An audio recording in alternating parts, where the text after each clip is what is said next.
Lahat tayo ay gustong magmahal at mahalin. Pero minsan sa maling tao tayo napupunta dahilan para tayo mismo ay maging masamang tao din. Ikaw kabarangay, paano mo babaguhin ang maling pananaw mo sa pakikipagrelasyon?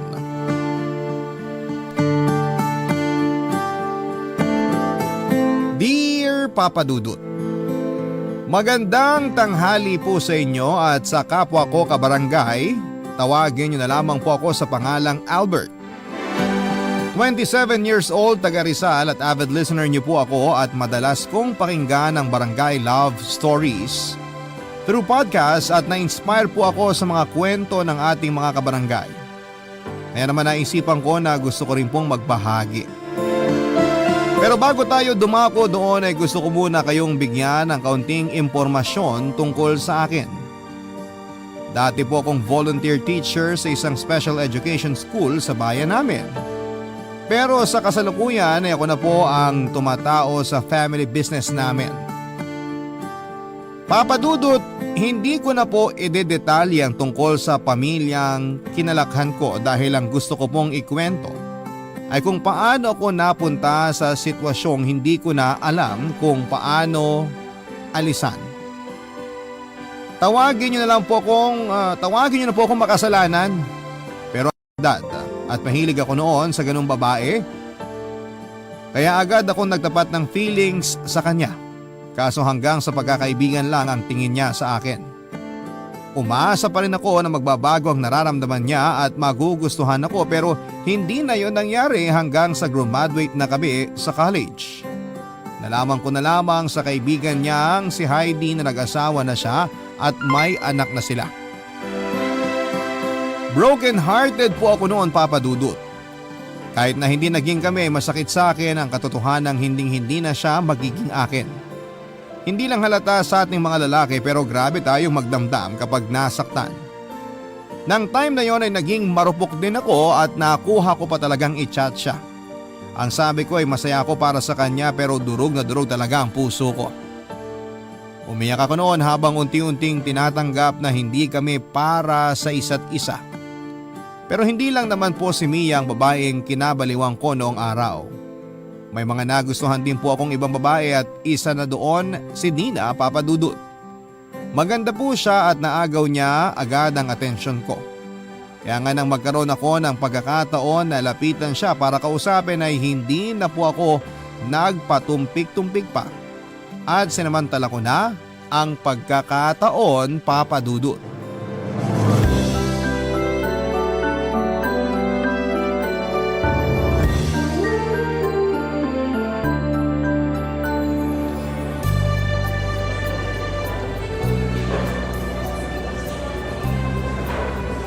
Hi miss, pwede ba kitang tabihan? May kasama ka ba o… Wala. Sige, pwede kang umupo. Ako nga pala si Albert. Ikaw, anong pangalan mo? Dina. Bagay na bagay sa'yo. Kasing ganda mo. Wow ha, ngayon lang tayo nagkita pero bumabanat ka na ng ganyan. Hindi yun banat. Nagsasabi lang ako ng totoo. Maganda ka talaga. At kahit sinong lalaki sa paligid mo mapapalingon talaga sa'yo. Sandali. May boyfriend ka na ba? Mamaya may lumapit dito tapos suntukin na lang ako bigla ah. Sira, walang lalapit kasi wala akong boyfriend. Sa ganda mong yan, maniwala ako sa'yo. Kung ayaw mong maniwala, di wag mo. Ikaw ba? Baka may jowa ka na ha? Alam mo, sakto kasi wala akong girlfriend. Seryoso? Wala ka bang nililigawan o kahit crush man lang? Meron akong niligawan pero binasted lang ako eh. Saklap naman. Oo, hindi na yata ako magkaka-girlfriend. Ewan ko ba? Ginawa ko naman lahat. Huwag kang magsalita ng ganyan. Baka hindi lang talaga kayo para sa isa't isa. Alam mo, may nabasa ako. Sabi doon, kapag hindi kayo nagkatuluyan ng taong gusto mo, ibig sabihin may ibang nakalaan para sa'yo. Kaya dapat hindi ka manghinayang.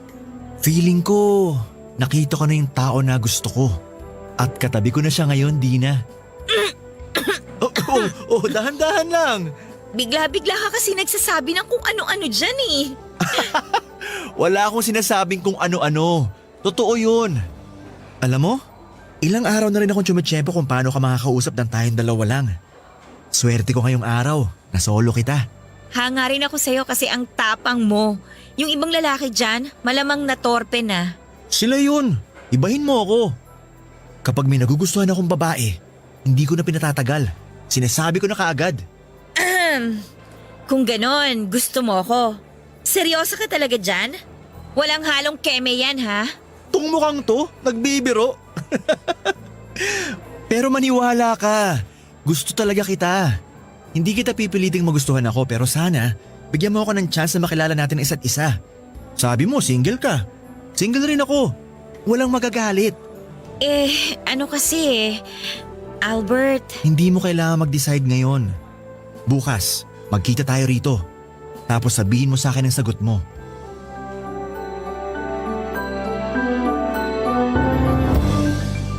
Kinabukasan ay nagkita po ulit kami ni Dina at napapayag ko siya na ligawan.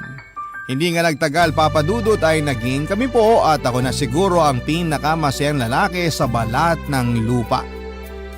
Nasabi ko pa noon sa sarili ko na ang swerte ko. Hindi niyo po ako masisisi kasi meron na rin po akong niligawan pero binasid lamang ako. Yun po ang pinsan ng kaibigan ko na sa ngayon ay pamilyado na rin. Mahal na mahal ko po si Dina papadudot at para sa akin ay siya ng babaeng pakakasalan ko balang araw. Bubuo kami ng sariling pamilya at magkakasama pa rin sa pagtanda. Kaya lang hanggang pangarap na lang yon dahil tulad ng ibang magkarelasyon ay dumanas din po kami sa pagsubok ni Dina. Kaibahan lang ay hindi namin yon nalagpasan ng magkasama. Ang sinasabi ko po ay nang mapansin ko na nawawala na siya ng oras sa akin. Hindi naman po ako demanding na boyfriend at hindi rin ako palaaway. Kaya ang unang ginawa ko noon ay plinano kong kausapin siya ng masinsinan sakaling meron na ngang problema sa relasyon namin na hindi ko alam papadudot.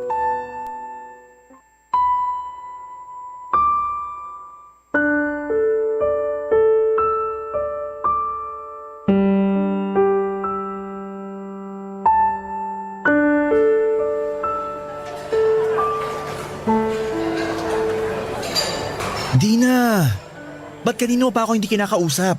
Galit ka ba sa akin? Anong hindi ako magagalit sa'yo? Ang kulit-kulit mo. Ngayon na nga lang tayo nagkita tapos inaaway mo pa ako. Pwede ba? Huwag ka magpaawa dyan, ha? Hindi bagay sa'yo. Ay, ano ba kasing problema natin? Bakit iritang-irita ka na niyaya kita makipag-date ngayon? Mukhang napilitan ka lang yata na sumama eh. Hindi ba obvious? Sinabi ko naman kasi sa'yo na busy ako. Tsaka may ibang lakad ako, Albert. Pag ikaw may pupuntahan, pinapakailaman ba kita? Ano ba kasi yung lakad na yun? Bakit mas gusto mo pang puntahan yun kesa sa date natin? Ngayon na lang tayo lumabas, Dina. Huwag ka nga OA. Lagi tayo nagkikita sa school. Iba yun. Ang arte-arte naman. Para kang bata kung umasta. Ay, ang gusto ko lang naman magkaroon ng oras tong relasyon natin. Napapansin ko kasi na wala ka ng panahon sa akin eh. Lagi kang busy. Ano ba kasi pinagkakaabalahan mo? School-related matters yon, Albert. Hindi mo ako kailangan tingnan ng ganyan na para bang may kasalanan ako sa'yo. Teka nga sandali. Ako ang dapat nagalit sa atin, di ba? Huwag mo ibalik sa akin ang sisi.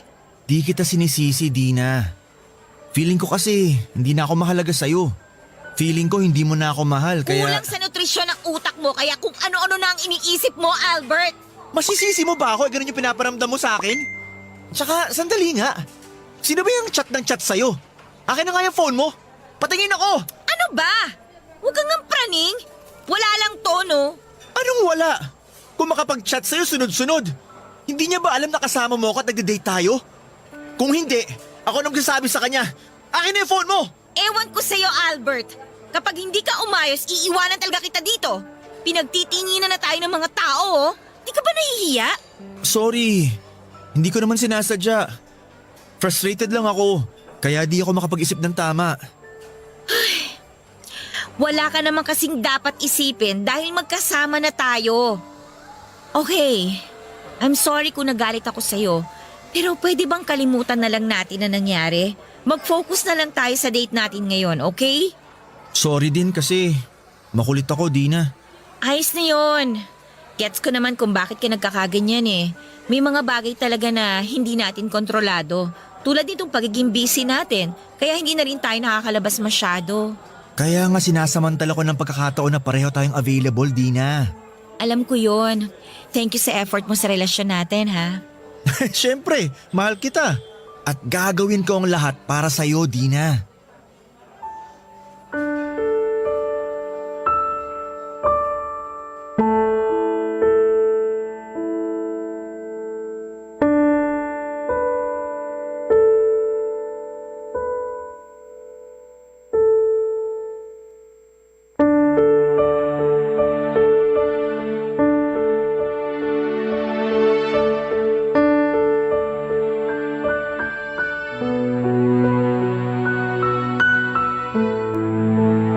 Papa Dudut, hindi po ako kumbinsido sa sinasabi ni Dina na hindi tungkol sa ibang bagay ang dahilan kung bakit lagi siyang busy pero wala akong nagawa noon dahil ayaw kong mauwi sa matinding pagtatalo ang usapan namin, Papa Dudut.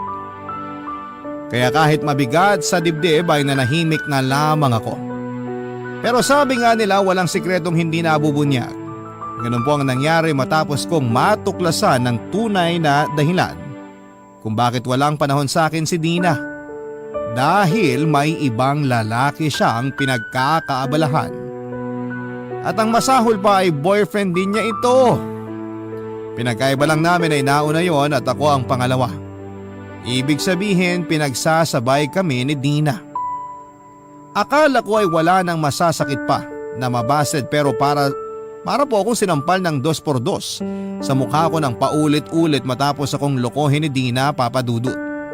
Pero sa kabila ng lahat, humingi pa rin ako ng paliwanag sa kanya at tinawagan ko pa siya noon pero yung boyfriend niya ang nakasagot. Pinamukha lang niya sa akin, Papa Dudut, kung saan ako lulugar. Doon ko tinanggap na talo na ako. Na hindi na dapat ako maghabol dahil halata naman kung sino ang mas mahal niya sa aming dalawa. At kahit na nasasaktan ay pinilit ko pong makapag-move on, Papa Dudut. At hindi ko na po sinubukang manligaw at magmahal muli. Tinanggap ko na lang, Papa Dudut, sa sarili ko na wala ng pag-asa para sa akin ang maging maligaya dahil malas ako sa pag-ibig. May sekreto po akong aaminin. Noong 7 taong gulang ako ay nakaramdam na ako ng kakaiba sa yaya kong si Rona. Maganda po kasi siya, morena at may katawang makurba. Sa edad niyang 30 years old ay mukha pa rin siyang bata at isang araw ay pinapatulog po ako ni Rona noong tanghali pero hindi ako dalawin ng antok tapos ay nakita ko na lamang na nakaidlip na siya. Doon ko siya tinitigan ng husto at nakaramdam ako ng pagnanasa na halikan siya. Pero pinigilan ko po ang sarili ko dahil alam kong mali yun. Nang lumaki na ako ay nadala ko po yung ugaling yon, kaya madalas akong magkagusto sa matanda sa akin. Pero dahil napakamalas ko sa pag-ibig ay hindi ko na po sinubukang maghanap ng single na babae para lingawan. Pagod na kasi ako. Pero puputi na lang siguro ang uwak, hindi na yon mangyayari. Hanggang sa isang beses ay nakapanood ako sa internet ng mga video ng mga lalaki na kung tawagin ay other guy. Sila po yung kumakabit sa may mga asawa o karelasyon na. Karamihan sa kanila intensyonal ang pakikiapid. At mukha naman silang masaya kaya naisip ko na bakit hindi ko subukan yon. Hindi nga nagtagal ay nakilala ko si Rochelle via Facebook. Sobrang ganda po niya, Papa Dudut. Para siyang si Marian Rivera. Pagkatapos ko siyang i-add ay nag-message na po ako sa kanya at nakipag-video call ako, Papa Dudut.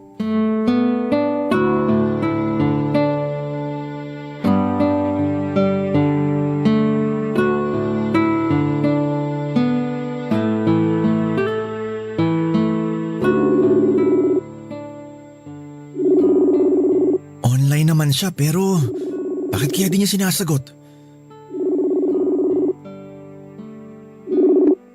Yun!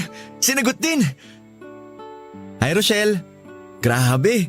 Parang araw-araw lalo kang gumaganda. Hi Albert! Nakita kong nililike mo yung mga pictures ko at ang dami mo ring chat sa akin. Oo, sorry kasi gusto lang talaga kitang makausap. Busy ka ba? Nakaistorbo ba ako? Hindi naman. Wala akong masyadong ginagawa kaya nasagot ko ang tawag mo. Mabuti kung ganon. Sensya ka na ha. Gusto ko lang makipagkaibigan sa'yo. Huwag kang mag-alala. Hindi ako manggaghancho. Tingnan mo, nakikipag-video call nga ako sa'yo para malaman mo na hindi rin ako poser o scammer. Gandang-ganda talaga ako sa'yo eh. Kaya gusto kitang makilala.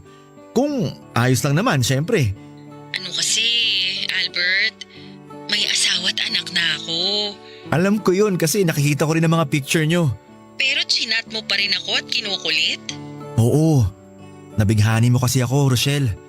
Sana bigyan mo ako ng chance na makilala ka. Wala namang kaso kahit pamilyado ka na eh. Hindi naman nila malalaman. Kaso Albert… Nararamdaman ko gusto mo rin ako. Kasi kung hindi, sana binilak mo na ako. Wala naman akong dahilan para hindi ka magustuhan. Mukha ka namang mabait. Tapos magaling ka ring magpatawa. Kapag binabasa ko ang mga banat at jokes mo, napapangiti ako at natatawa. Nawawala yung stress at pagod ko.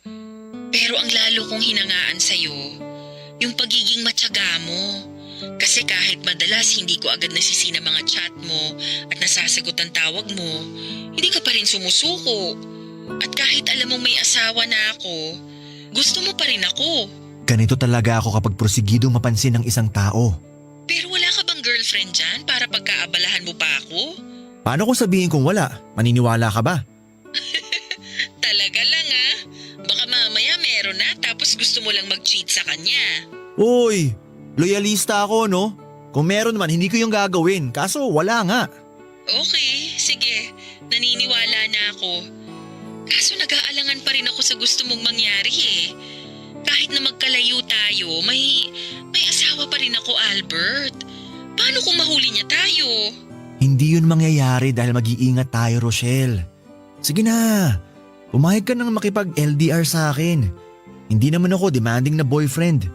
Maiintindihan ko kung mas marami man ang oras na igugugol mo sa mag-ama mo. Ewan ko.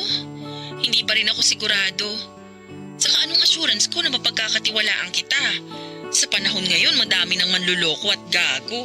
Kaya nga kikilalanin muna natin ang isa't isa. Pangako, magbabago rin ang tingin mo sa akin dahil hindi ako susuko na patunayan sa'yo kung gaano kita kagusto. Siyempre, alam ko po na meron na siyang asawa at mga anak. Kaya nga hindi na ako nagulat matapos niyang ipamukha sa akin na taken and not available na siya. Pero wala po akong pakialam, Papa Dudut. Ang goal ko noon ay makikabit sa may asawa o may karelasyon tulad ng mga napapanood ko. Kaya imbes na ma-discourage ay na-challenge pa ako na magpapansin kay Rochelle. Kaya pagkatapos naming mag-video call ay inisto ko muli ang mga pictures niya at lalo ko lang siyang pinagpantasyahan, Papa Dudut. Sa sobrang ganda niya at sexy ay mapagkakamala na wala pa siyang anak. Hindi nga nagtagal ay lagi na kaming nagkaka-chat. Doon ko na sinamantalang pagkakataon na dumamoves sa kanya at sinabi ko rin na gabi-gabi ko siyang iniisip. Mabuti na lang at hindi siya natakot sa akin at in-entertain pa rin niya ako dahil mas malambing pa ako kesa sa asawa niya. Lalo ko lang din siyang kinulit na makipag-LDR sa akin, Papa Dudut. Nung una ay hesitant pa talaga siya pero inassure ko na dahil malayo naman kami sa isa't isa, taga Mindanao kasi siya ay walang magiging komplikasyon ng relasyon namin. Hindi nga nagtagal ay naging kami rin ni Rochelle, Papa Dudut. At sa bawat araw na lumilipas, lalo lang po akong naging masaya sa relasyon namin kahit na magkalayo kami. Pero may pagkakataon na minsan ay nagiinit po ang katawang ko, Papa Dudut. Yun po yung unang beses na niyaya ko si Rochelle na gawin yung bagay na eksklusibo lamang para sa mga mag-asawa.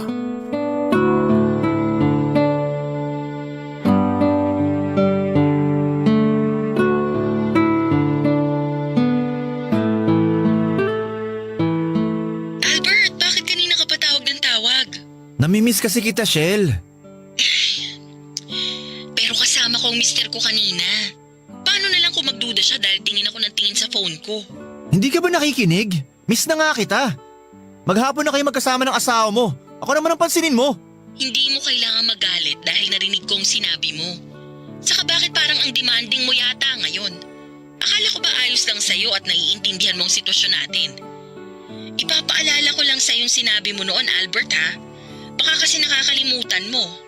Sabi mo, okay sa'yo tong setup natin. O bakit ka gumaganyan ngayon? Ay, pasensya ka na, Shell. Hindi ko lang napigilan ang sarili ko. Siguro, nagsiselos lang ako sa mister mo kasi nakakasama ka niya. Alam ko naman ang sitwasyon natin. Pero minsan naiisip ko, sana ako na lang nasa posisyon niya. Ano ba yung sinasabi mo? Bakit bigla ka nalang nagkaganyan? May nangyari ba dyan sa inyo? Wala naman. Malungkot lang ako ngayon tapos naalala kita. Kung nandyan lang ako, mamasahihin kita para nare-relax ka. Kung di mo na itatanong, magaling yatang trumabaho tong mga kamay ko. Talaga? Nako, sana talaga nandito ka, Shell. Pero, pwede mo naman akong pasayahin kahit na nandyan ka. Ano? Naisip ko lang, since may relasyon naman tayo. Nasisiraan ka na ba, Albert? Ayoko! Bakit? Di ba napag-usapan naman natin yun? Sabi mo willing kang subukan, mapaligaya mo lang ako. Shell, please. Atin-atin lang naman to, wala makakaalam. Kasama ko ang asawa ko dito sa bahay. Ano na lang ang sasabihin nun pag nalaman niyang… basta! Eh di pumunta ka sa CR. O di kaya, hinaan mo lang boses mo. Sige na, pumayag ka na. Promise, magugustuhan mo rin pagkatapos natin. Albert naman! Please, kahit ngayon lang. Pero hindi ko alam kung paano gawin yun. Wala akong experience sa ganun. Huwag kang mag-alala. Basta sundin mo lang ipapagawa ko. Magtiwala ka sa akin. Ano, pumapayag ka na ba? O sige, pero mamaya na lang kapag tulog na ang asawa at anak ko. Salamat, Shell! O sige na, ibababa ko na muna. Hinahanap na ako ng asawa ko. Puntahan ko lang dun, baka magduda na yon. Okay, pero sa akin ka mamaya ah. Pagkatapos po namin gawin ang bagay na yon ni Rochelle ay sobrang saya po ng kalooban ko, Papa Dudut. Sa katunayan, ang sarap ng tulog ko ng gabing yon. At pakiramdam ko ay para akong sanggol na hinihele sa duyan.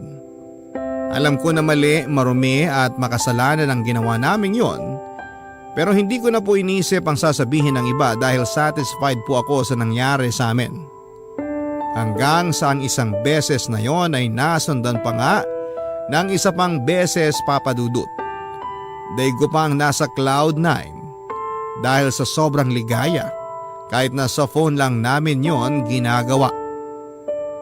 Kasama na rin kasi doon yung thrill na baka mahuli kami ng asawa niya. Papa Dudut, hindi po ako nag-aral at lumaki para maging salot sa relasyon at makasira ng pamilya. Pero habang tumatanda po ako ay nagbabago po ang tingin ko sa mundo. Siguro ay dala na rin ang pinagdaanan ko noong araw. Mga kabiguan sa pag-ibig, niloko at pinagmukhang tanga. Madalas ay tuksuhin na malapit nang lumagpas sa kalendaryo ang edad pero wala pa rin girlfriend. Kaya ako naging mapusok. Matino pa naman ako mag-isip pero madali po akong madala sa damdamin kaya ang resulta ay paulit-ulit ko pong nakikita ang sarili ko na nasa pakikiapid. Para sa akin ay wala naman itong pinagkaiba sa normal na magkarelasyon. Pero hindi lang talaga tanggap sa lipunan natin na pwede tayong magmahal ng higit pa sa isa, Papa Dudut.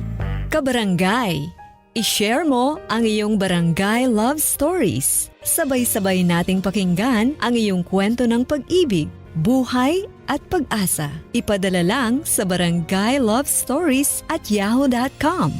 Suntok sa buwan na magkaroon ng happy ending ang relasyon namin ni Rochelle. Pero umaasa pa rin ako na siya na yung babaeng tinadhana sa akin ng langit na makakasama ko sa habang buhay. Wala po akong pakialam kahit pamilyado na siya. Kung maghihiwalay sila ng asawa niya ay sisiguraduhin kong hindi sila mapapariwara ng anak niya dahil handa akong tumayong padre di pamilya nila. Nakakatawa man pakinggan at marami sa ating mga kabarangay ang magsasabi na nahihibang na ba ako, pero wala po akong kakayahang pigilan ang damdamin ko dahil nagmahal lang naman po ako, Papa Dudut. Nagpatuloy ang relasyon namin ni Rochelle pero hindi nagtagal ay nangyari ang kinakatakutan ko. Napansin ko na lamang po kasi na may kakaiba sa pakikitungo niya sa akin. Alam ko naman na may kaagaw ako sa oras niya dahil pamilyado na siyang tao. Pero iba yung kutob ko ng panahon na yon. Nawawala na po ng oras sa akin si Rochelle at hindi na kami regular na nagkaka-chat o nagvi-video call. Miss na miss ko na siya at bago pa ako masiraan ng ulo, sa kakaisip kung ano ang mali sa amin ay nakipag-video call po ako sa kanya at nag-usap kami.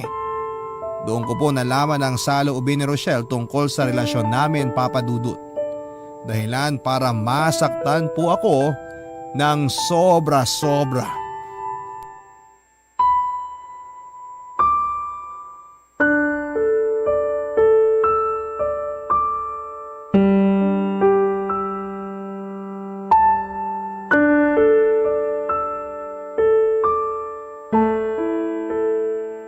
Shell! Bakit ilang araw mo nang hindi sinasagot ang call ko? Sinisin mo lang din ang mga chat ko. Albert, magkasama kami ng asawa ko. Naliligo lang siya ngayon. Wala akong pakialam. Lagi na lang kayong magkasama.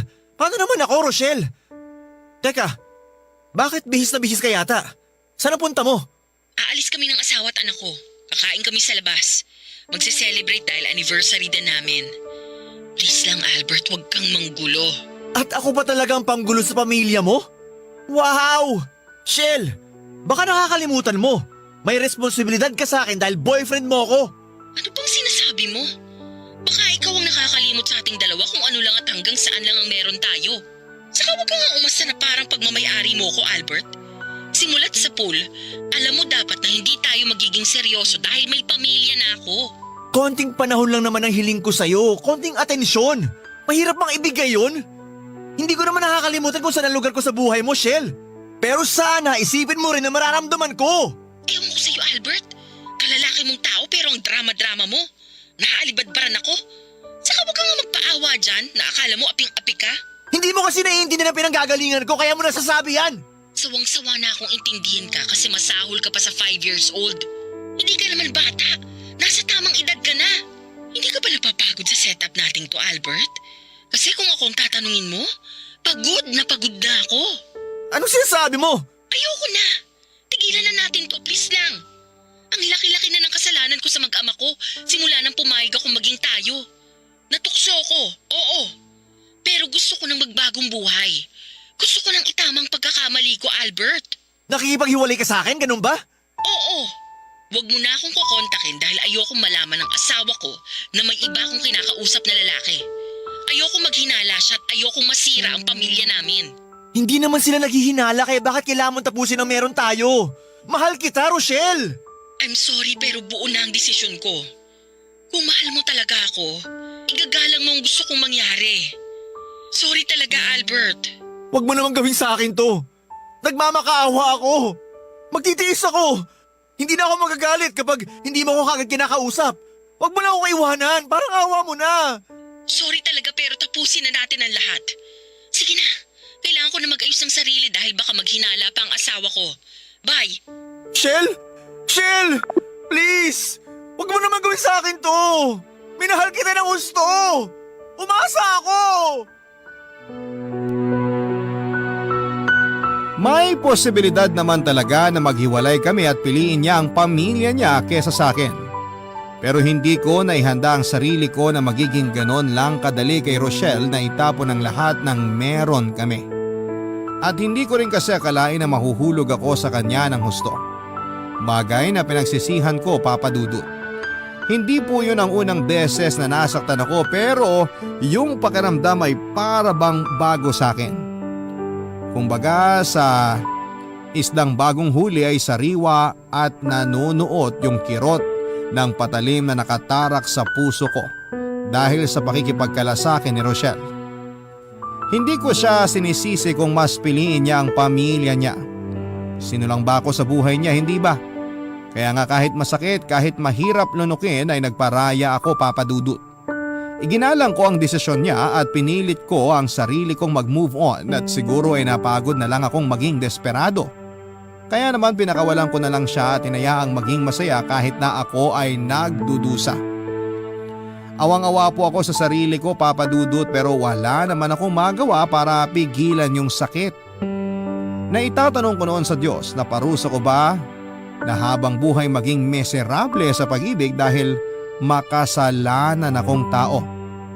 Kung oo, walang saysay din na magbago ako dahil paulit-ulit lang akong kakarmahin. Kaya nga imbis na tumigil ay pinagpatuloy ko po ang pag-move on kay Rochelle sa pamamagitan ng paghahanap ng bagong karelasyon na may iba ring karelasyon. Bukod sa akin, may isang tao pa po akong pinagkatiwalaan at nakaalam ng sikreto ko. Yon ay si Josie na kaibigan ko, Papa Dudut. Nagpapasalamat ako sa Diyos dahil kahit paano ay may tao siyang ibinigay sa akin para makausap ko at mapagkatiwalaan ang mga ginagawa ko. Ikinuwento ko sa kanyang nangyari sa amin ni Rochelle at kung gaano ako nasaktan ng husto. Alam din niya na imbis na matuto, pinagpatuloy ko pa ang pagiging third party sa iba. Pinayuhan pa ako ni Diyos na tigilan ko na ang ginagawa ko dahil masasaktan at mapapahamak lamang ako sa bandang dulo, Papa Dudut.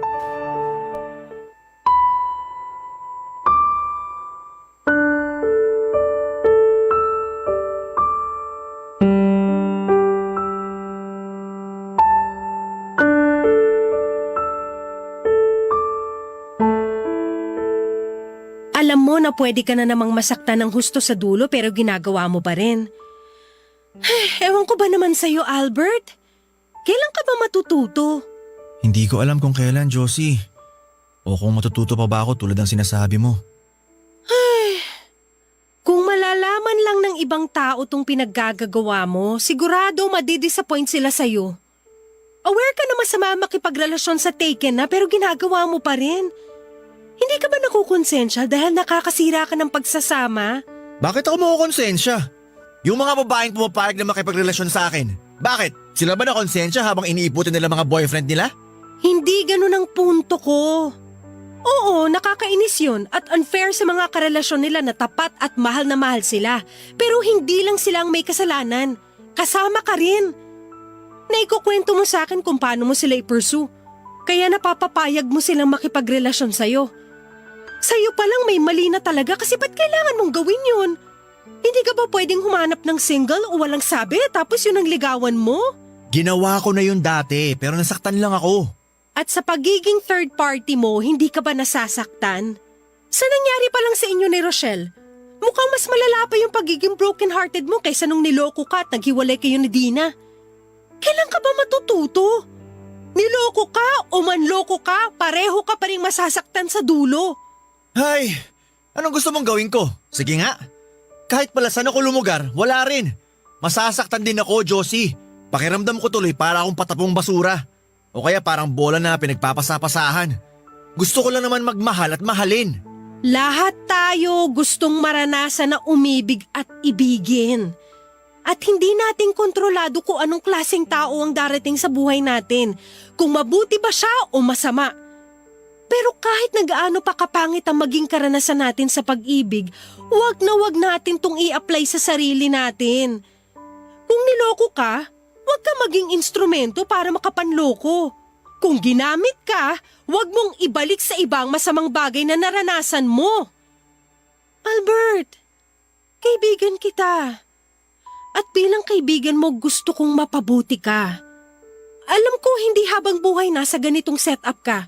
Napangangatawanan mo na talaga ang pagiging third party hanggang pagtanda mo. Nalulungkot ako dahil ayaw kitang mapahamak. Gusto ko maging masaya ka. Please, magbago ka na. Pagkatapos naming mag-usap ni Josie ay napag-isipan ko ng gusto ang mga sinabi niya.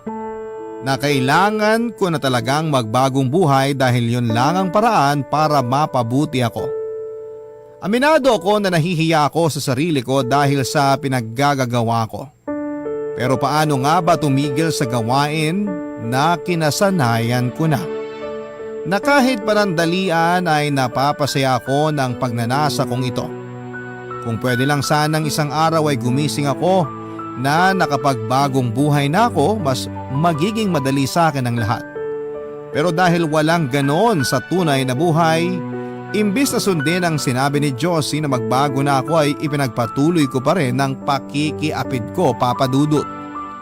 Sa kasalukuyan ay nasa third party setup pa rin po ako, Papa Dudut. Sinusubukan ko na wag masyadong ma-fall para hindi ako masaktan ng husto. Alam ko na kabaliwan dahil walang assurance na hindi ako mapapahamak, pero ewan ko ba. Wala na po yata akong pag-asa para kumawala pa sa sitwasyong ito. O kung meron man ay malaking palaisipan sa akin kung papaano. Siguro ay pride na rin na may kasamang pagpapanggap dahil kahit alam ko na mali ay pinipilit ko pa rin na gawing tama.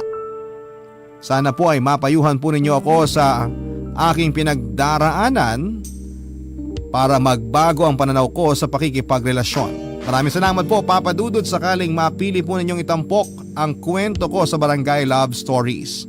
Palagi po kayong sinusuportahan namin dahil magaganda at nakapagbibigay ng aral sa buhay ang inyong programa. Ang inyo pong kapuso at kabarangay forever, Albert. Barangay Love Stories.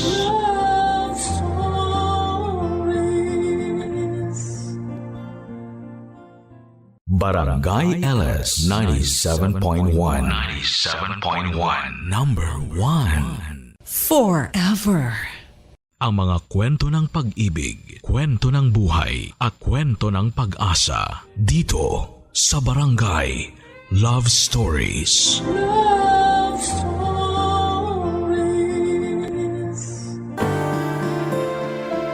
Ang pagmamahal ay hindi palaging may kapalit.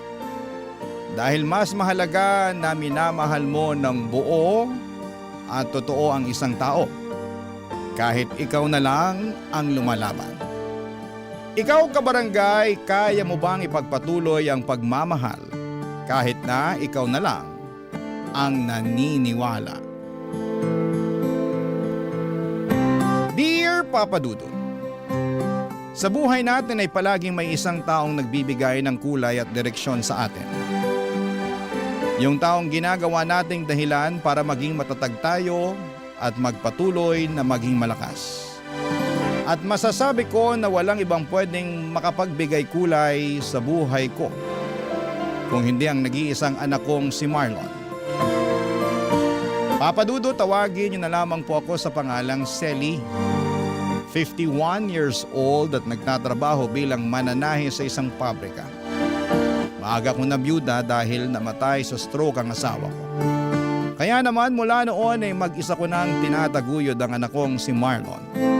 Maswerte ako na may mabubuting tao na handa pa ring tumulong sa akin noon. Pero hindi talaga naging madali ang pagiging single parent ko. Pero kinaya ko para sa nag-iisang anak ko. Dahil wala naman na siyang ibang aasahan kung hindi ako lamang, Papa Dudut.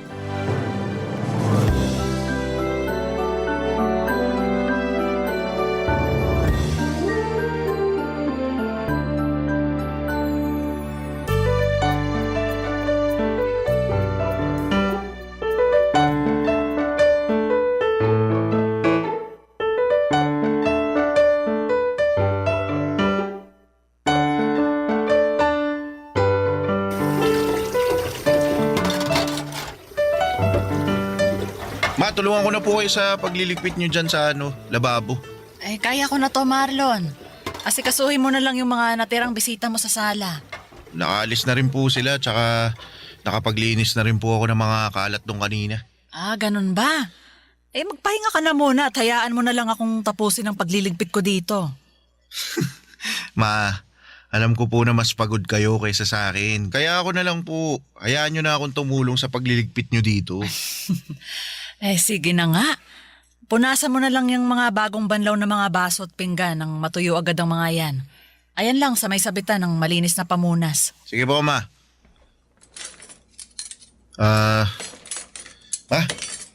Thank you po pala sa paghahanda nyo para sa pagtatapos ko ng high school Wala kang dapat na ipagpasalamat sa akin. Kasi alam mo namang matagal ko na rin plinano to. Ilan buwan pa lang bago ang graduation mo, tinanong na kita kung anong mga pagkain ang gusto mong lutuin ko para sa espesyal na araw na to. Opo. At ang sabi ko po sa inyo noon, ayos lang sa akin kahit hindi na tayo maganda para hindi na kayo mapagod sa pagluluto. At hindi ako pumayag kasi espesyal na araw to para sa ating dalawa. Yung araw na nakapagtapos ka ng high school at natupad mo ang isa sa mga pangarap ko para sa'yo. Ang totoo nahihiya nga po ako sa inyo Ha? Eh bakit naman? Kasi po wala naman po akong kahit na anong award na regalo sa inyo. Sino namang may sabi na kailangan mong magka-award para may mairegalo ka sa akin? Narinig ko lang po yun sa mga kaklase ko na honor students. Na ang regalo daw po nila sa mga magulang nila, yung academic awards na natanggap nila sa graduation namin. Akin na nga muna yung pamunas at gagamitin ko muna sa mga kamay ko. Sige po ma, ito. Alam mo, anak, malaki ang regalo na binigay mo sa akin sa araw na to. Ang regalo na nakapagtapos ka ng pag-aaral mo. Kahit po wala akong natanggap na kahit na anong award kanina. Oo naman. Ay, pahawak nga ako nitong mga kamay mo. Anak, hindi mo kailangan na magkaroon ng kahit na anong award o kahit matataas na grade para mapasaya ako. Mas importante sa akin na alam ko kung paano mo pinagsumikapan ang lahat para matapos mong pag-aaral mo. Salamat po ma. Kasi na-appreciate nyo rin po yung effort na ginawa ko para makatapos ng high school. Ay ako ang dapat na magpasalamat sa iyo, Marlon. Salamat kasi sinuklian mo ang lahat ng ginawa kong pagtatrabaho para sa pag-aaral mo. Salamat sa high school diploma na regalo mo sa akin. Basta ma, pagbubutihan ko pa po lalo ang pag-aaral. Lalo na sa kolehiyo. Pangako po ma, ako naman po ang babawi sa inyo. Papadudot nung nabubuhay ang asawa ko ay simple lang ang buhay namin. Nagtatrabaho siya sa munisipyo at ako naman ay nagdesisyon na maging housewife.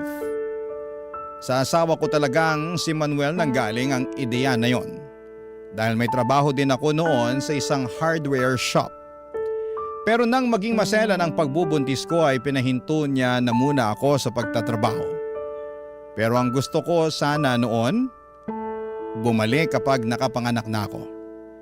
Pero sumang-ayon na rin ako sa suggestion ni Manuel na maging full-time na may bahay niya. Gusto niya rin na matutukan ko ang pag-aalaga hindi lang sa kanya, kung hindi pati na rin sa anak naming si Marlon. Naging mabuting asawa at tatay ang asawa ko, Papa Dudut. Hindi man kalakihan ang sweldo niya pero nagagawa naming pagkasyahin yon sa lahat ng gastusin dito sa bahay. Pareho kasi kaming hindi maluho ng asawa ko, Papa Dudut. Kaya naman ang gastos namin ay para lang sa mga importanteng bagay o kaya ay sa mga espesyal na okasyon. Simple lang ang buhay namin pero masasabi kong masaya. At kontento talaga kaming pamilya. Kaya naman nang mawala si Manuel ay ginawa ko pa rin ang lahat para hindi maramdaman ni Marlon ang malaking pagkukulang sa buhay namin, Papa Dudut.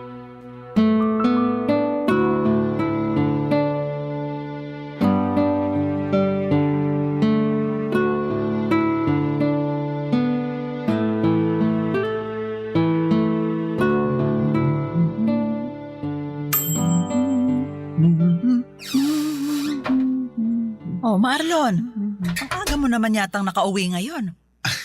Opo ma, hindi po kasi pumasok yung professor sa last subject kaya yun, canceled yung klase namin. Sakto ang uwi mo.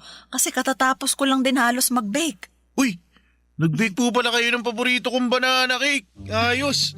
Nag-request kasi yung ninang Pia mo para sa birthday ng anak niya. Request din daw ng anak niya kaya hindi na ako nakatanggi na mag-bake para sa kanila. Pwede mo nang kainin yung nasa isang tray dahil yan ang first batch na binake ko. Sige po ma, kukuha na po ako dito ha.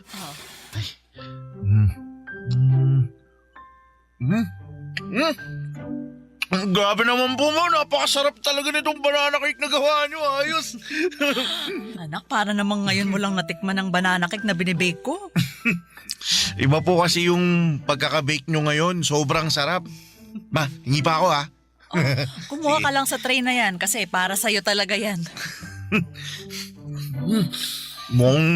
Mauubos ko po yung buong tray na to, ma. Kahit ubusin mo pa yan, meron pang extra na tray ng banana cake para sa'yo. Buti na lang at napaaga yung uwi ko ngayon. Masusulit ko yung napakasarap na binake nyo, ma. Alam mo, kanina ko pa napapansin ha, parang napakasaya mo ngayon ha. May gusto ka bang ikwento sa akin, Marlon? Halata po ba, ma? Hindi lang halata. Kung hindi halatang halata talaga. Ano bang nangyari at ganyan kakasaya?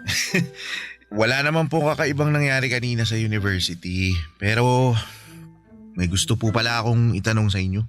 Ano yon, Marlon? Paano po kayo niligawan ni Papa noon? Seryosong tanong ba talaga yan? Opo, kasi bigla po akong na-curious sa sa love story niyong dalawa. O sige, sasagutin ko na ang tanong mo. Ang papa mo kasi, hindi mahiyain tapos makulit, na parang ikaw. Mahilig siyang magbigay ng mga regalo pero hindi yung mga mamahaling bagay. Kung hindi yung mga simpleng bagay na alam niyang makakapagpasaya sa akin, kagaya ng mga bulaklak na pinipitas niya sa mismong bakuran ng bahay nila, o kaya prutas at gulay mula sa tanim nila, o yung mga pagkain na siya mismong nagluto. Ang effort naman po pala ni Papa sa mga regalo niya sa inyo. Oo, kasi ang sabi niya, gusto niya na lahat ng bagay na ibibigay niya sa akin, totoong pinaghirapan niya. Yun daw kasi ang paraan niya para patunayan na seryoso siya sa panliligaw na ginagawa niya sa akin. Ikaw ba, anak? May napupusuan ka na bang babae na gusto mong ligawan? Po? Ako po? Oo. Ikaw lang naman ang anak ko at nag-iisang kausap ko ngayon dito sa kusina. Sino ba yung babaeng nagugustuhan mo?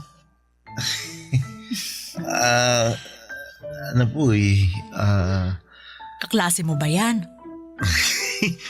Hindi po, pero estudyante rin po siya sa university na malapit sa amin. Giselle po yung pangalan niya, ma. Ganda siya. Mabait.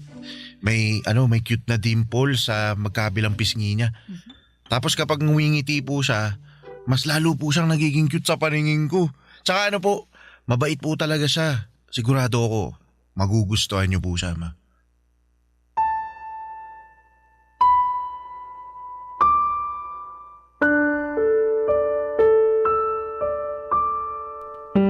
Papadudot masasabi kong maswerte ako sa anak kong si Marlon. Malaking tulong yon para kahit papaano ay gumaan ang responsibilidad na dinadala ko noon. Kasi masipag siyang mag-aral at matyaga sa mga bagay na ginagawa niya. Wala man siyang academic awards na naiuuwi sa bahay o naipapakita sa akin. Sapat na yung alam kong hindi niya pinapabayaan ang pag-aaral niya. Yun naman ang importante para sa akin. Yung nagiging responsable siya sa ginagawa niya. Bukod sa pag-aaral ay mahilig din siyang mag-basketball. Yun na halos ang pinakalibangan niya noon. May mga oras pa nga na dinadala niya sa bahay ang mga kaibigan niya at tuwang-tuwa ang mga ito kapag nagluluto ako ng pagkain, lalo na kapag nag-bake ako ng banana cake. Hobby ko na rin kasi ang pagbe-bake noon kapag may libreng oras ako. At ang banana cake na binibake ko ang pinaka-paborito ni Marlon. Sinabi pa nga ng mga kaibigan niya na dapat daw ay nagbe-business ako ng pagbebenta ng banana cake. Pero hobby ko lang talaga yon, Papa Dudut, kaya hindi yon pumapasok sa isipan ko. Barangay Love Stories. Barangay Love Stories.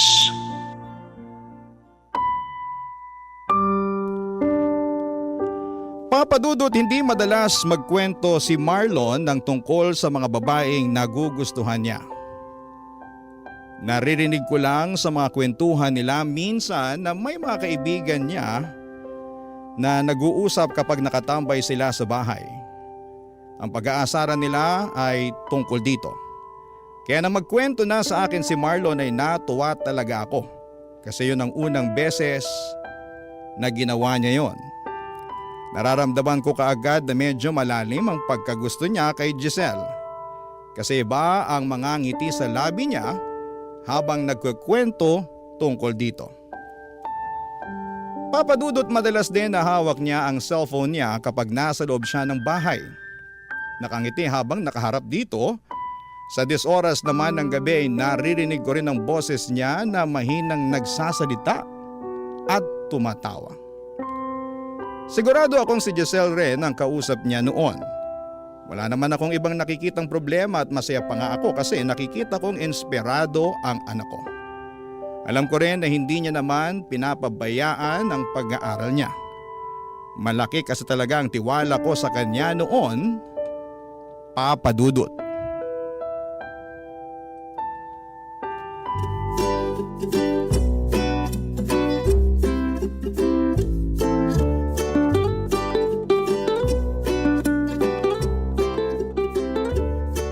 Anong masasabi mo sa sinigang na hipon na luto ni Mama? Masarap, Marlon. Kinilig ka sa sarap, di ba? Parang ganun na nga. Sabi ko naman sa'yo masarap magluto yung mama ko. Mamaya matitikman mo yung napakasarap na banana cake na palagi niyang binibig. Nirequest ko talaga yun para sa'yo. Naku, kapag natikman mo yun, makakalimutan mo talaga yung pangalan mo. Totoo ba yan, ha? Marlon, Oh.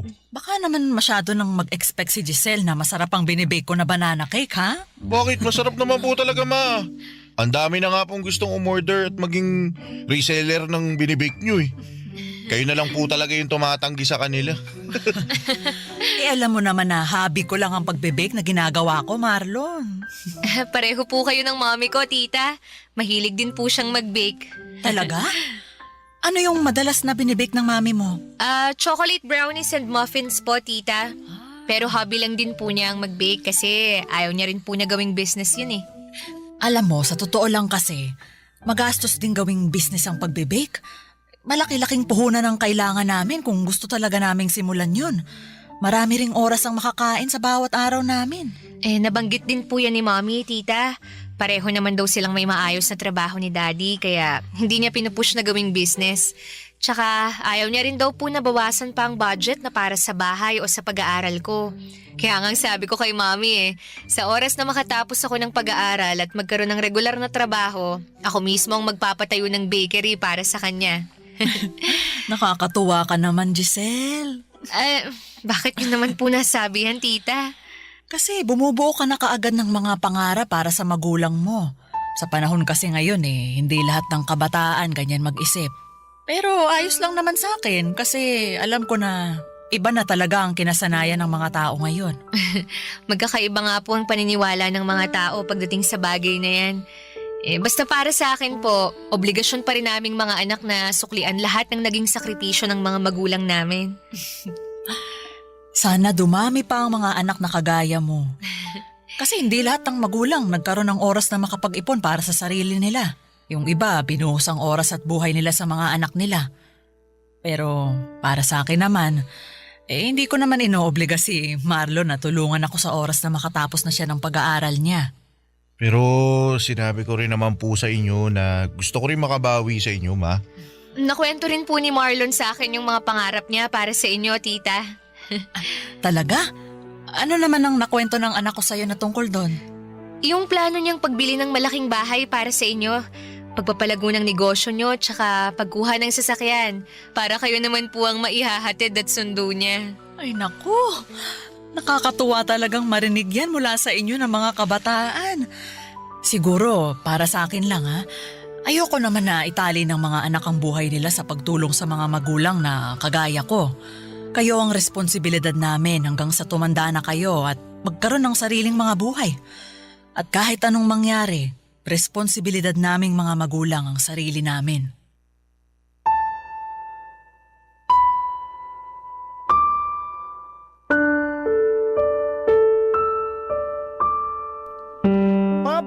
masasabi kong magandang dalaga si Giselle lalo na sa personal. Nakita ko na siya sa mga pictures sa cellphone ni Marlon. Hindi siya katangkaran, payat, maputi ang kutis at palangiti ang mga labi niya. Mabait at magalang din siyang makipag-usap sa akin noon. Naramdaman ko na nahihiya pa siya sa akin dahil panay ang gamit niya ng po sa tuwing magsasalita siya. Nakwento nga ni Marlon na bago pa man sila makarating sa bahay, ilang beses pa raw na napatigil sa paglalakad si Giselle at nagtanong tungkol sa akin. Ang sabi niya sobrang kinakabahan daw talaga ito na makilala ako. Halata talaga yon sa boses niya noong magkausap kami. Pero hindi naman nagtagal noon at naramdaman ko na kahit papaano ay nagiging magaan na ang loob niya na kausap ako. Sa unang beses na nakilala ko ng personal si Giselle bilang nililigawan ng anak ko ay nagustuhan ko na kaagad siya para kay Marlon. Naisip ko kaagad na makakasundo ko siya dahil nakikita ko ang sarili ko sa kanya. Kagaya ko ay nag-iisang anak lang din pala siya ng mga magulang niya. Pangarap niya na makapagtapos ng pag-aaral at matulungan ng papa at mama niya. Naniniwala raw kasi siya na kailangan niyang suklian ang lahat ng sakripisyo ng mga ito sa kanya, Papa Dudut. Kaya noon pa lang ay natutuwa na kaagad ako dahil mukhang maayos na babae ang napiling ligawan ng anak kong si Marlon, Papa Dudut.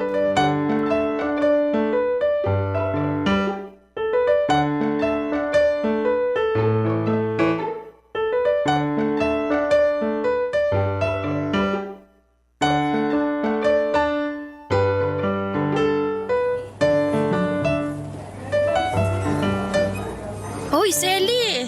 Mabuti naman nandito ka pa sa kantin. Patapos ka na bang kumain? Ay, hindi pa, Pia. Halos kakasimula ko lang din mag-lunch. Ay, naku sakto. May kasabay pala akong kumain. Oh, nagbabaon ka pa rin pala ng pagkain mo. Oo, mas tipid eh. Ayan din ang nasa isip ko, kaya palagi rin akong may baon para sa lunch break natin. Ay, maiba ako, no?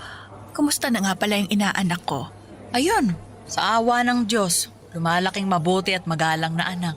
Ay, hindi ka ba niya binibigyan ng sakit sa ulo? Naku, hindi. Kagaya ng sabi ko, mabait talaga si Marlon. Masipag mag-aral, saka may nililigawan na ngayon. Ay, talaga? Ay, mabuti ayos lang sa'yo na nanliligaw na yung anak mo. Oo naman. Wala naman akong nakikita na masama sa ginagawa niya, Pia. Binata naman si Marlon at dalagang nililigawan niya. Alam mo kasi, iba na rin ang mga kabataan ngayon. Baka lang makabuntis na maaga yung inaanak ko. Naku, may kilala ko ang anak ko at alam ko na responsable siya sa bawat bagay na ginagawa niya. Nakilala ko na nga rin yung nililigawan niya eh. Talaga? Oo. Paminsan-minsan dumadalaw din sa bahay. Nako mabait naman ba? Oo, mabait saka magalang. Gusto ko na nga ang batang yun para sa anak ko eh. Pero ang sabi ni Marlon, hindi niya minamadali si Giselle. Maghihintay siya na maging handa na si Giselle na sagutin siya.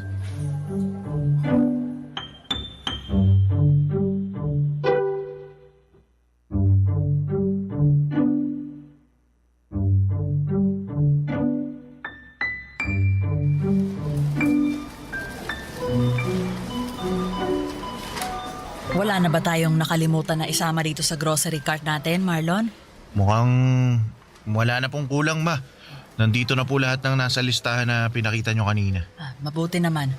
Pumwesto na tayo dun sa may pinakamaikling pila na cashier para makapagbayad na tayo. Sige, ma. Tara po.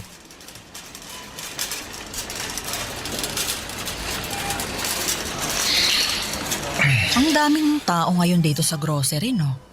Oo nga po, may. Mabuti na lang sinamahan mo ko at nagawa kong tapusin agad ang pag-grocery ko. Hindi rin naman po ako busy ngayon. Wala ba kayong lakad ni Giselle? Wala po, ma. Umuwi po kasi sila ng parents niya sa Pangasinan para sa birthday celebration ng lola niya. Pero, ma, ano pong tingin nyo kay Giselle? Mukha naman siyang mabait talaga, Marlon. Natutuwa nga ako at napakagalang niyang makipag-usap sa akin. Halata na mahiyain talaga siya, lalo na nung unang beses ko siyang makausap. Mahihain po talaga yun. Naalala ko naman yung kaba niya nung sinabi ko na ipapakilala ko siya sa inyo. Namutla yung mukha. Tsaka yung labi niya namutla rin. Ay, hindi naman ako mukhang masungit ah. Bakit siya kinakabahan na makilala ko? First time niya raw po kasi na maipakilala sa magulang ng nanliligaw sa kanya. Sabi ko naman po, ang dahilan kung bakit dinala ko siya sa bahay para makilala niya ang espesyal na tao sa buhay ko. Kung sino yung nagbibigay ng buhay sa akin at humubog sa kung sino ako ngayon. Tsaka gusto kong makita niya mismo kung gaano kabait at kaganda yung mama ko. At nagawa mo pa talagang isingit ang pambobola na yan sa akin. Di nagsasabi lang po ako ng totoo pero alam niyo ma, mabait talaga si Giselle. At yun ang dahilan kung bakit sigurado ako na siya na ang gusto ko makasama na bumuo ng mga pangarap sa buhay. Ano pala sa tingin mo ang estado ng panliligaw mo sa kanya? Mukha naman pong malaki yung pag-asa ko. Nararamdaman ko po na gusto niya rin ako eh. At malapit niya na ako sagutin ma.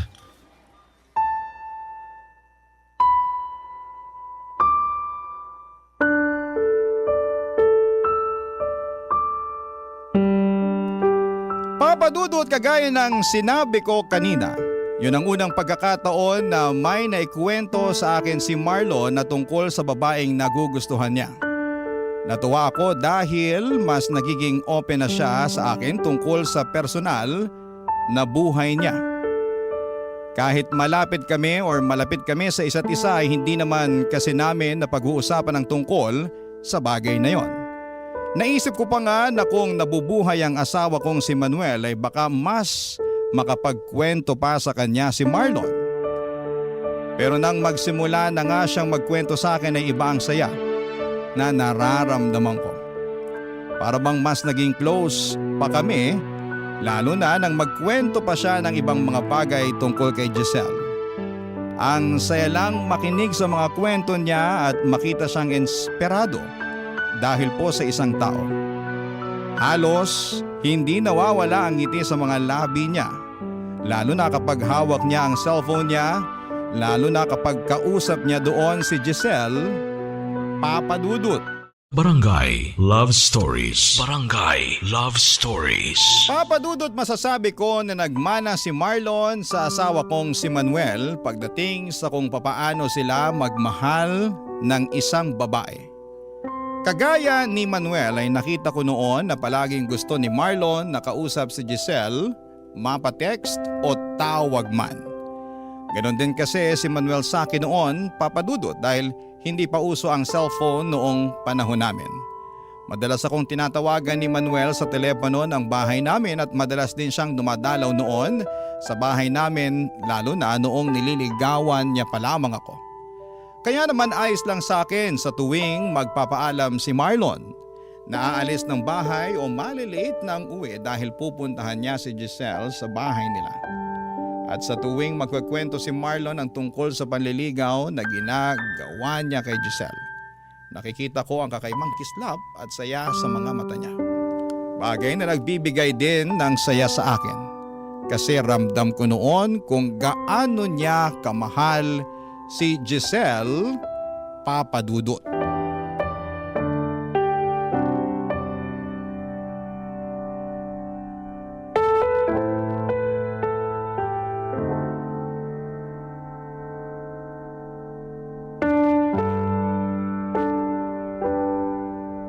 Oh, Marlon, ayos ka lang ba? Opo ma, ayos lang ako. Sigurado ka? Opo. Eh bakit parang ibang boses mo kanina? Nagbubukas pa lang nitong pinto, naririnig na kitang halos nanggigigil dyan sa cellphone mo. May problema ba anak? Ma, sinabi ko na nga wala akong problema, di ba? Ano po ba mahirap intindihin sa sinabi ko? Ayos lang po ako kaya hindi nyo na kailangan paulit-ulit na tanungin. At hindi mo rin kailangan na magtaas ng boses habang kausap mo ko, Marlon. Pasensya na po ma. Ayos lang. Ano ba kasing problema? Sino ba yung parang paulit-ulit na tinatawagan mo? Wala po ma. Yung kaklase ko lang po yung tinatawagan ko kasi may kailangan ako itanong tungkol sa research paper namin eh. Sige po, papasok na muna ako sa kwarto kasi may gagawin pa ako eh.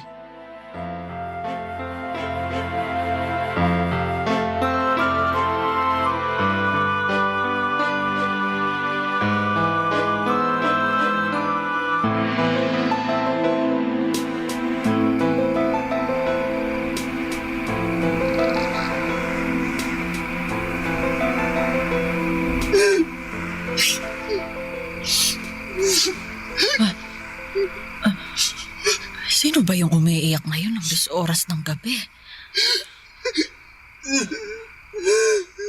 Teka, parang boses ni Marlon yun ah. Ay, makabangon na nga muna nang mapuntahan ko siya.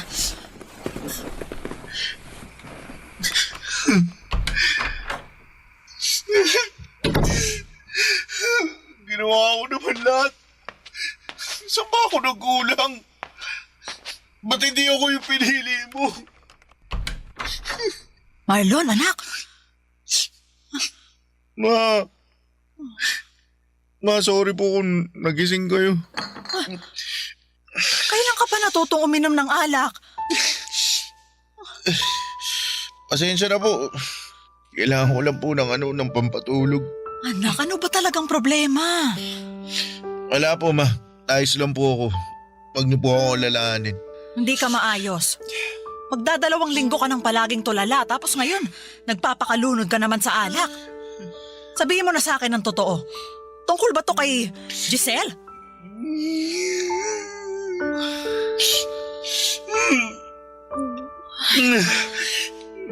Nag-away ba kayo ni Giselle?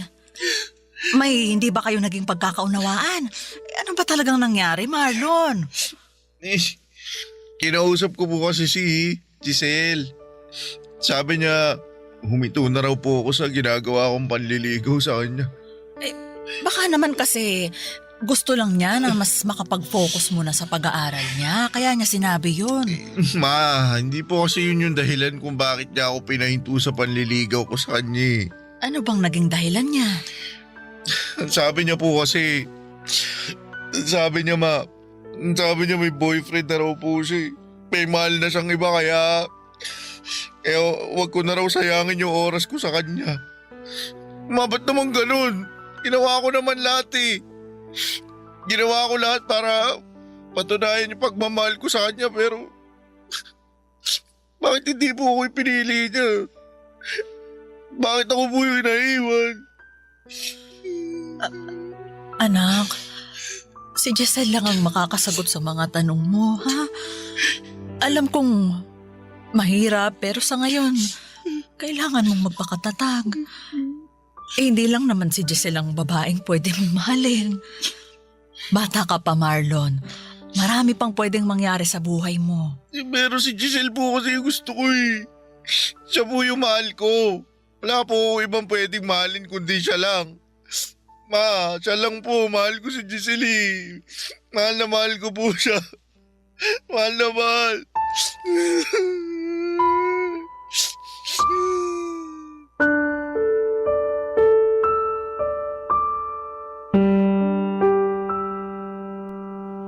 Papadudot, alam kong napakabata pa ni Marlon para maramdaman ang totoong pagmamahal para sa isang babae. Marami pa siyang iba na pwedeng makilala at mahalin. Pero sa totoo lang, umasa na rin ako noon na sanay si Giselle na rin ang makatuluyan niya sa hinaharap. Dahil sa ilang beses na dumalaw ito sa bahay, nakita ko kung gaano siya kabait at kagalang.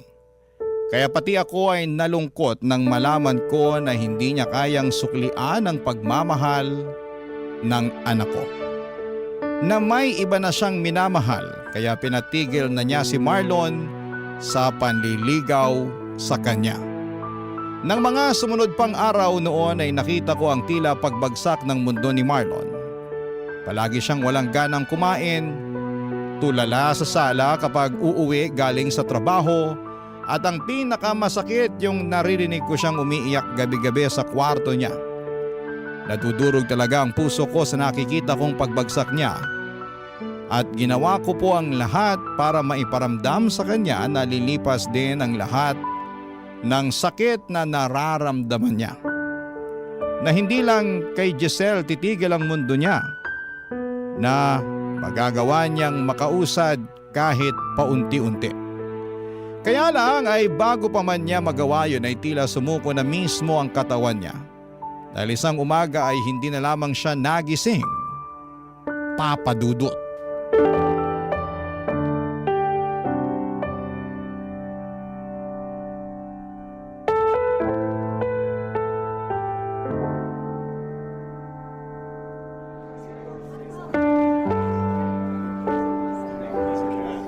Selly, hindi mo pwedeng pabayaan ang sarili mo.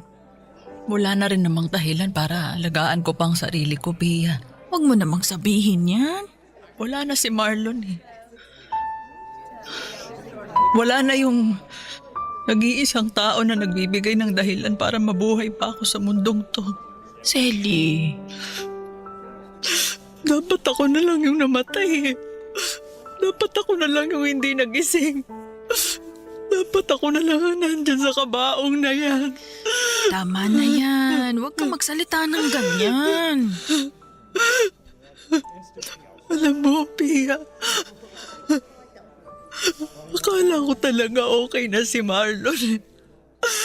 Na kahit paano, nakakausad na siya. Magkasabay pa kaming naghapunan noon. At nakita ko na rin siyang ngumiti ulit. Yun pala. Yun na ang huling beses na makikita ko siyang nakangiti.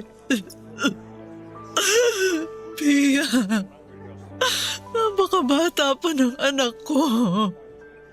Napakabata pa niya para mamatay. May dahilan kung bakit maaga siyang kinuha ng Diyos. Isipin na lang natin na hindi niya na mararanasan pa yung ibang paghihirap sa mundong ito. Selly, lakasan mo lang loob mo, ha? Kailangan mas lalo kang magpakatatag ngayon. Tita Selly, Giselle, anong ginagawa mo dito? nakikiramay po ako. Ikaw? Nakikiramay? Ang lakas naman talaga ng loob mong pumunta talaga dito sa burol ng anak ko. Selly, huminahon ka. Paano ko hihinahon kung nasa harapan kong dahilan kung bakit namatay ang anak ko? Tita, wala po akong kasalanan. Wala! Sigurado ka? Kung hindi mo pinaasa ang anak ko, hindi siya masasaktan ng sobra. Hindi ko po pinaasa si Marlon. Kung hindi mo siya pinaasa, sana hindi ka na lang pumayag na ligawan ka niya. O sana, hindi mo na lang pinatagal ang panliligaw niya sa'yo. Giselle, alam ko namang hindi mo obligasyon na mahalin ang anak ko. Hindi mo obligasyon na suklian ang pagmamahal niya sa'yo, pero sana, hindi mo na lang siya pinaasa. Sana hindi mo na lang sinayang ang pagmamahal niya sa'yo. Kaya umalis ka na dito! Umalis ka na! Selly, huwag mong itulak si Umalis ka na Giselle. dito! Selly! Sandali lang po. Gusto ko lang pong makita si Marlon kahit saglit lang. Wala kang karapatang makita siya dahil ikaw ang dahilan kung bakit nandyan siya sa kabaong na yan! Umalis ka! Umalis ka Tita, na! sorry po. Hindi ko po gusto na mangyari sa kanya to. Hindi ko po gusto mawala si Marlon. Sorry po, Tita. At hindi na rin umubuhay ng mga sorry mo si Marlon! Selly, tama na. Huminahon ka na. Umalis ka na dito, Giselle! At ayoko nang makita yung pagmumukha mo kahit kailan! Naging mabait sa'yo si Marlon. Wala siyang ibang ginawa kung hindi ang mahalin ka. Pero sinaktan mo lang siya. At ikaw ang dahilan kung bakit siya namatay.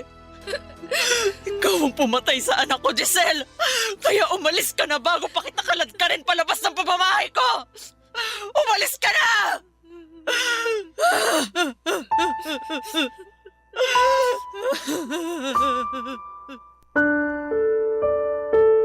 Bangungot ang kinamatay ng anak kong si Marlon Papadudot. Pero pakiramdam ko ako ang habang buhay na nabubuhay noon sa isang bangungot. At kung pwede lang ay magising na ako sa bangungot na yon. Kung pwede lang na sana ay hindi na lamang totoong wala na ang nag-iisang anak ko. Hindi totoong iniwanan niya na ako. Kaya lang kahit na anong kurot o sampal pa ang gawin ko sa sarili ko, kahit na anong kirot pa ang maramdaman ko, ay hindi na mababago pa ang katotohanang wala na si Marlon. Naalala ko pa ang huling gabi na nakausap ko siya. Nagawa niya akong sabayang kumain ng hapunan Pero halos 3 subo lang ng ulam at kanin ang nagawa niya noon. Nagawa rin ngumiti ng mga labi niya kahit namumugto ang mga mata niya. Nagpasalamat din siya kasi palagi ko siyang kino-comfort. Hinahawakan niya ang kamay ko at muling ngumiti sa akin. Akala ko Papa Dudut ay okay na siya noon. Ang buong akala ko ay magiging maayos na siya. Umasa ako na kahit papaano ay babalik na siya sa dating sigla kahit paunti-unti. Na matututunan na niyang makausad kahit mabagal. Pero hindi pala. Hindi man siya ang sumuko, ang katawan niya naman ang nagdesisyon na hindi na lumaban pa. Papa Dudut, hindi niyo naman siguro ako masisisi kung nagalit ako kay Giselle, lalo na noong dumalaw siya sa burol ng anak ko. Nakita ko kung gaano siya minahal ni Marlon. Walang ibang ginawa noon ang anak ko kung hindi ang ipakita at iparamdam na seryoso ito sa panliligaw kay Giselle. Pero hindi yun nagawang suklian ni Giselle. Ang nasa isip ko sana noong una pa lamang ay hindi na pinatagal ni Giselle ang panliligaw sa kanya ni Marlon. Sana'y hindi niya pinaasa ang anak ko. Sana'y hindi niya pinalalim ang pagmamahal na nararamdaman noon Wala na rin ng namang anak ko, dahilan Papa para Dudut, sa kanya. Hindi man siya pumatay sa anak ko, para sa akin ay siya ang naging dahilan ng pagkamatay ni Marlon. 2 taon na ang nakakalipas mula nang mawala si Marlon, pero parang kahapon lang nangyari ang lahat. Parang kahapon lang niya ako iniwanan. At umaasa ako na sa paghilom ng sugat ng puso ko, Papa Dudut, dahil sa pagkawala niya, ay maghilom din ang galit na nararamdaman ko para kay Giselle.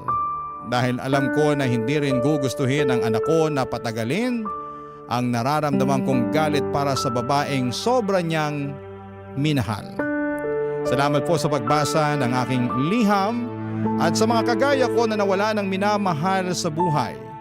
Naway makausad tayo at matutong magpatawad sa mga nakapanakit sa atin. Ang inyong kapuso at kabarangay forever, Selly.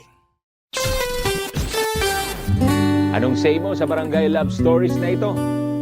Pagkwentuhan natin sa comment section yan.